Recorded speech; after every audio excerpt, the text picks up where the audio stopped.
Muy buenos días, mi nombre es Jesús Alberto Cardona. En esta oportunidad vamos a hacer una exposición de microbiología correspondiente a la tarea número 1.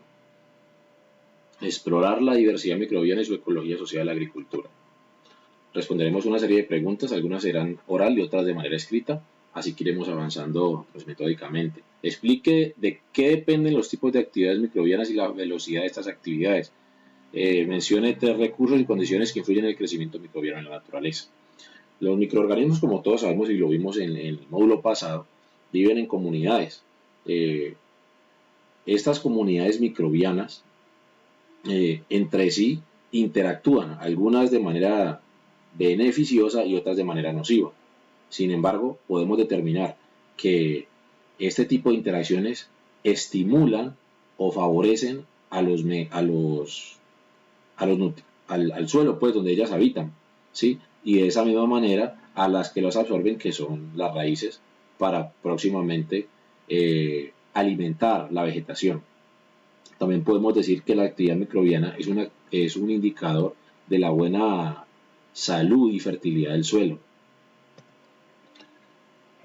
Había nombrado recursos mínimos o recursos, perdón, que influyen en el crecimiento microbiano: el alimento, la sequía, factores como la temperatura.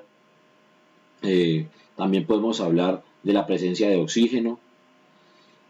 También podemos notar o acotar que en los ecosistemas terrestres son prácticamente la base de la cadena alimentaria estos microorganismos, ya que promueven el desarrollo y la fertilidad del suelo, y esto ayuda a la vegetación, lo que es la base del alimento de los animales.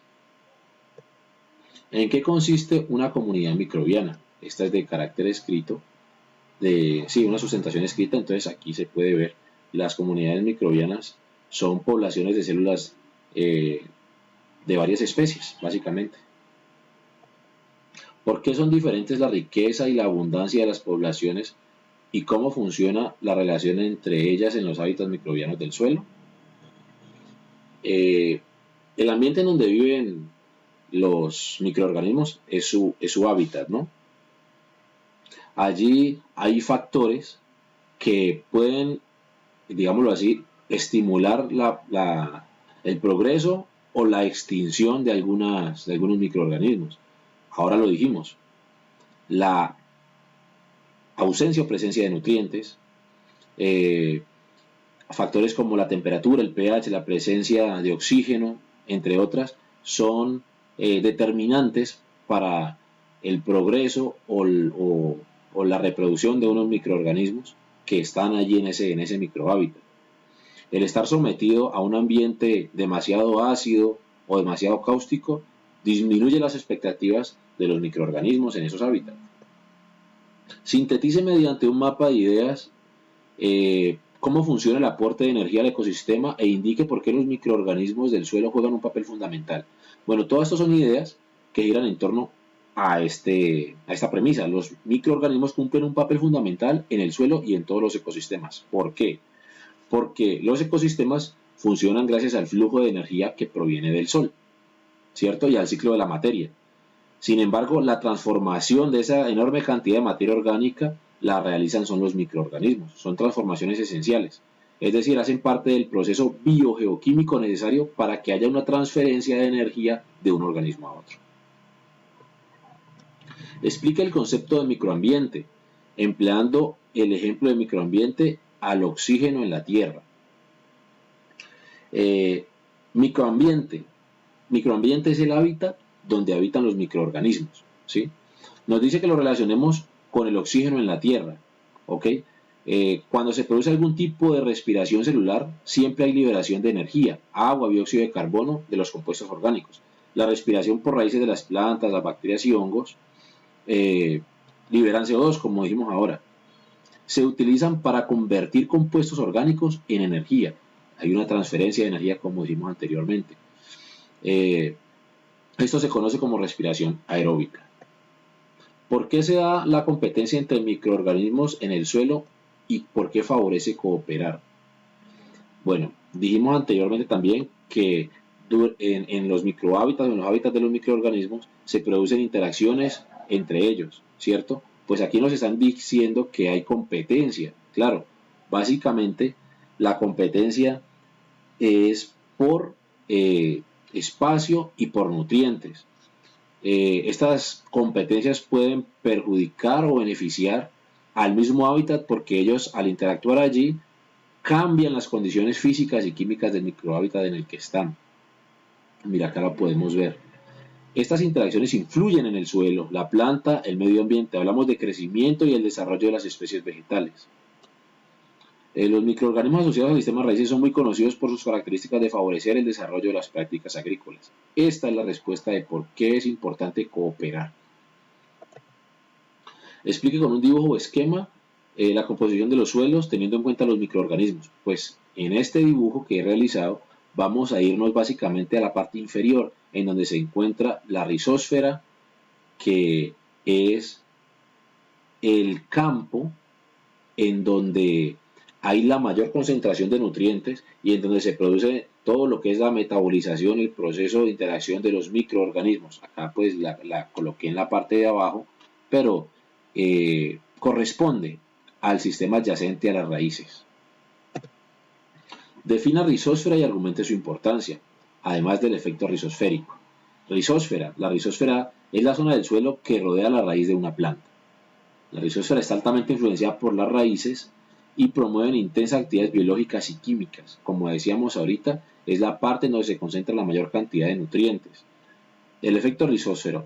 El suelo no es un mero soporte inerte, se puede considerar como un ser vivo, como tal. Otra cosa que me gustaría acotar es que la palabra rizósfera se divide en dos, viene de rizos, que quiere decir raíz, y esfera, que quiere decir campo de influencia. Entonces aquí vemos lo que hablábamos ahorita, el campo de influencia de la raíz donde se concentra la mayor cantidad de nutrientes y las interacciones de los microorganismos. ¿Qué región del suelo es la más activa desde el punto de vista microbiano? Aquí la sustentación es escrita y ya lo nombramos, es la rizósfera. Gran actividad microbiana y aumento de la biomasa. ¿Qué son las CBS y cuál es su importancia fundamental? Las CBS se han diseñado o se han elaborado para proteger al trabajador en los ambientes de laboratorio, llámese de una contaminación o de una infección. Bien sabemos que es muy fácil a través de líquidos o algunos sprays quedar suspendidas sustancias que son nocivas para el cuerpo y esta es la manera de protegernos. ¿Qué factores rigen el grado y el tipo de actividad microbiana en los suelos? El tipo y el grado de actividades microbianas está determinado por los factores que ya hemos nombrado. ¿Cuáles? Temperatura, potencial de riegos, pH, ¿sí? Son factores que influyen determinantemente en la actividad microbiana en los suelos. Acá los nombramos: clima, excesivo calor, frío. ¿Por qué es posible la especiación alopátrica en el subsuelo profundo? Aunque la sustentación es escrita, quiero acotar que una especie puede, ¿cómo se dice?, dividirse por una barrera ya sea física o de distancia. En este caso puede ser un río, como se puede ver aquí. Básicamente es el aislamiento geográfico. ¿Por qué la diversidad y abundancia de los microorganismos del suelo juega un papel fundamental en la sostenibilidad de los ecosistemas? Bueno, todos sabemos que las bacterias son la forma de vida más abundante en el planeta, pero todo lo que es presencia de microorganismos, al interactuar, al metabolizar, cambian las condiciones de los del ecosistema, del suelo, digámoslo así, favoreciendo la absorción de nutrientes. Acá hay un aspecto que me parece muy llamativo. Mira, los microorganismos son fundamentales para la asimilación y reutilización de nutrientes, materiales y residuos biológicos en la producción y disipación de gases de efecto invernadero.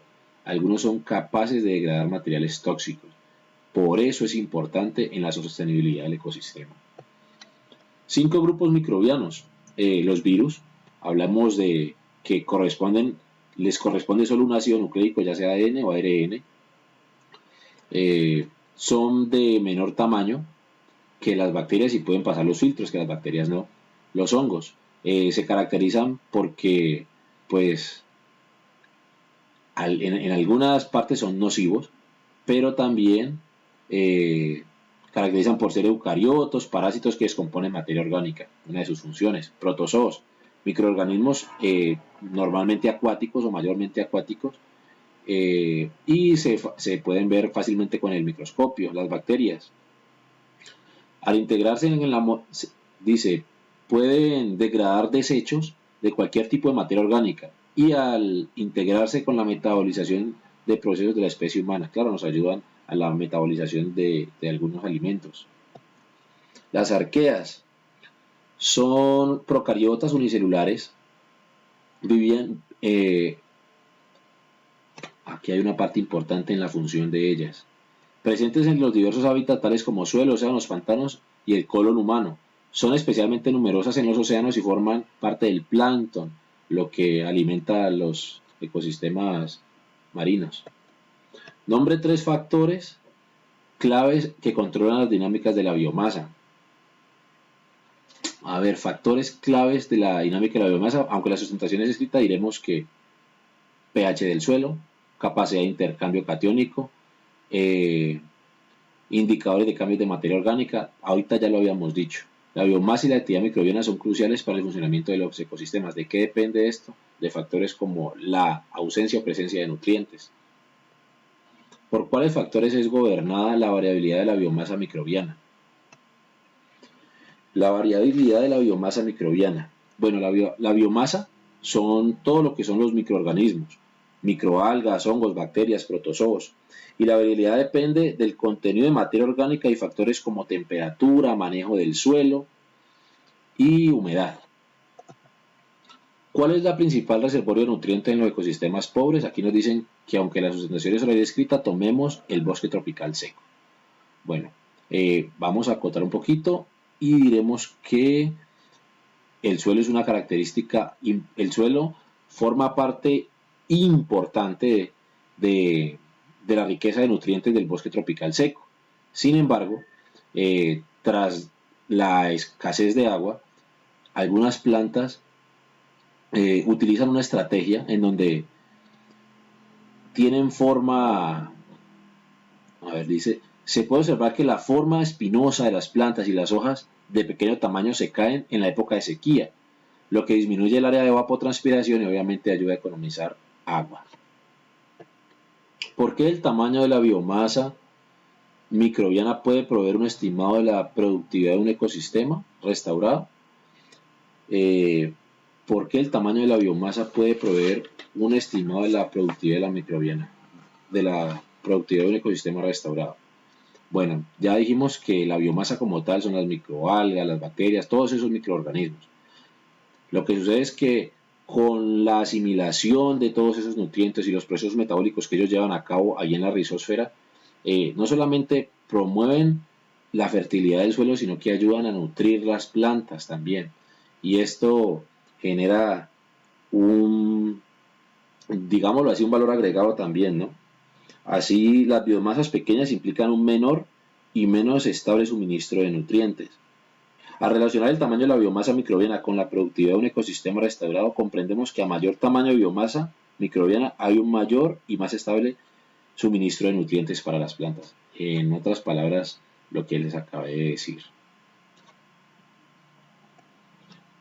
¿Qué puede concluir de las prácticas de restauración? Usando plantaciones mezcladas. La restauración de los bosques y paisajes significa considerar el paisaje como una entidad total e integrada, lo cual implica tener un conjunto de usos de la tierra, sus interconexiones y ver el suelo como un organismo vivo. Mejor dicho, cuidar de ese organismo que nos provee de nuestros alimentos. Referencias bibliográficas, la actividad pues pasada por Turnitin. Y eso sería todo en esta presentación. Muchísimas gracias.